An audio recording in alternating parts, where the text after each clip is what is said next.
கிறிஸ்துவுக்குள் பிரியமானவர்களுக்கு ஆண்டவராகிய இயேசு கிறிஸ்துவுடைய இனிய நாமத்தினாலே வாழ்த்துக்கள். எல்லாம் எப்படி இருக்கிறீங்க? காஃபி சாப்பிட்டீங்களா?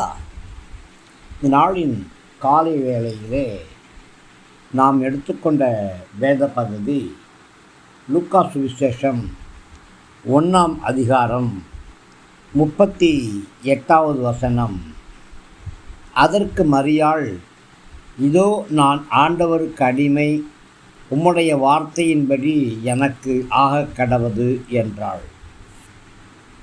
பிரியமானவர்களே, ஒவ்வொரு மனிதர்களும் தனித்துவமானவர்கள். நீங்கள் ஒவ்வொருவரும் தனித்துவமானவர்கள். இந்த செய்தியை பேசுகிற நானும், இந்த செய்தியை கேட்கிற நீங்களும் தனித்துவமானவர்கள். உங்கள் குடும்பத்திலே உங்கள் கணவன் தனித்துவமானவர், உங்களுடைய மனைவி தனித்துவமானவள், உங்களுடைய பிள்ளைகள் ஒவ்வொருவரும் தனித்துவமானவர்கள். ஒவ்வொருவருடைய வாழ்க்கையும் தனித்தனி தன்மை உடையது. என்னுடைய வாழ்க்கையை இன்னொருவர் வாழ முடியாது, மற்றவர் வாழ்க்கையை நான் வாழ முடியாது. என் வாழ்க்கையை நான் தான் வாழணும், உங்களுடைய வாழ்க்கையை நீங்கள் தான் வாழணும். தேவன் பொதுவாக எல்லாரையும் அழைத்தாலும் சில சிறப்பான பணிகளை ஆற்றும்படி சிலருக்கு அழைப்பு கொடுக்கிறார். ஏற்பவர்கள் அத்தகைய தனித்துவம் மிக்க பதவிகளை அலங்கரிக்கிறார்கள். மரியாளுடைய அழைப்பும் அப்படிப்பட்டதுதான். வேதனையுள்ள ஒரு வித்தியாசமான அழைப்பு. இது எப்படி ஆகும் என்று அறியாதிருந்தும் இறைவனின் திருச்சுத்தத்துக்கு தன்னை ஒப்புக்கொடுக்கக்கூடிய பண்பு அந்த மாசில்லாத மரியாளுக்கு இருந்தது. எனவேதான் அந்த அழைப்பு அவளை தேடி வந்தது. உலக அரசன் பிறந்த அரண்மனை கருப்பைகள் எப்பொழுதும் காத்திருக்கும். ஆனால் இந்த வறுமையில் வாடி கிடந்த ஏழை கருப்பையைத்தான் தேவனுடைய கண்கள் கண்டன. வனாந்தரத்தில் துளிர்க்கும் வேருக்கு சோதோமின் செழிப்பு பைகள் பயன்படுமா என்ன? நினையாத நேரத்திலே தேவனுடைய அழைப்பு மரியாளுக்கு வருகிறது. மரியாளோ இதன் நிமித்தமாக வரக்கூடிய அவமானங்கள், அவமரியாதைகள், சமூக வெட்க துக்கங்கள் இதையெல்லாம் கவனிக்கவே இல்லை. தன்னுடைய பாதுகாப்பை குறித்து எந்த ஒரு கேள்விக்குறியும் அவளுக்கு இல்லை. தேவனால் கூடும் என்பது மாத்திரமே அவளுடைய நினைவாய் இருந்தது. பிரியமானவர்களே, யார் என்னதான் சொல்லட்டுமே, இருட்டினில் நீதி மறைந்துதான் போகட்டுமே, தன்னாலே வெளிவரும், தயங்காதிருங்கள். தேவன் சொல்லியும் செய்யாதிருப்பாரா? வசனித்தும் நிறைவேற்றாதிருப்பாரா? தேவன் ஆம் என்று சொன்னால் ஆம்தான். அங்கே அப்ஜெக்ஷன் கிடையவே கிடையாது.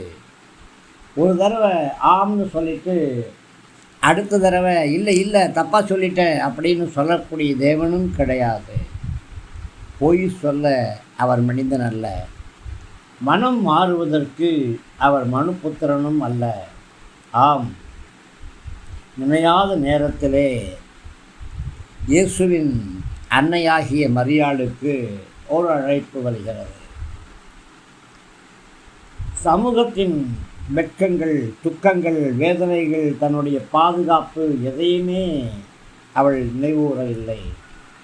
தேவனால் கூடும், அது மாத்திரமே அவளுடைய எண்ணமாயிருந்தது.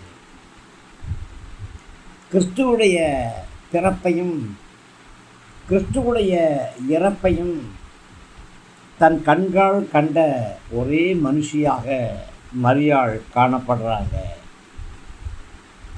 ஆனால் பாருங்க, எதையுமே அவங்க பிரசங்கம் பண்ணலை, ஆனால் பணிவிட செய்தாள். எலிசபெத்துக்கு அவளது உதவி ரொம்ப யூஸாக இருந்துச்சு. பிரியமானவர்களே, மேசியாவுக்கும் அவளுடைய தாய் சேவை, அதாவது தாயின் பராமரிப்பு ரொம்ப அவசியமாக இருந்துச்சு. மேசியாவுக்கு தாய் என்ற ஸ்தானத்திலே பராமரிக்க அவள் தன்னை முற்றிலுமாய் அர்ப்பணித்தாள். ஒரு சாதாரண பெண் தேவனுடைய அசாதாரணமான பாத்திரமாக மாற விசுவாசத்தோடு தன்னை அர்ப்பணித்தாள். பிரியமானவர்களே, நான் சாதாரணமானவள் என்று நினைக்கிறீர்களா? உங்களை அசாதாரணமாய் பயன்படுத்த தேவனாலே கூடுமே. தேவனாலே கூடாத காரியம் ஒன்றுமே கிடையாது. எதிர்பார்க்காத அழைப்புக்கு அர்ப்பணிக்கும் பொழுதுதான் நம்முடைய அர்ப்பணிப்பும் அழைப்பிலே உறுதிப்படுகிறது. இது உண்மையானது, உதட்டளவிலே காணப்படக்கூடியது அல்ல. ஆம், உங்களுடைய அழைப்பையும் உங்களுடைய தியாகத்தையும் சோதனை பண்ணக்கூடிய காலங்கள் உண்டு. ஆனாலும் தைரியமாயிருங்கள். இதோ நான் ஆண்டவருக்கு அடிமை, உம்முடைய வார்த்தையின்படியே ஆகக்கடவது என்று மரியாள் சொன்னபடியாக நாமும் சொல்லுவோமா? கர்த்தருடைய கரம் உங்களோடு கூட இருந்து உங்களை ஆசீர்வதிப்பதாக. ஆமேன், ஆமேன்.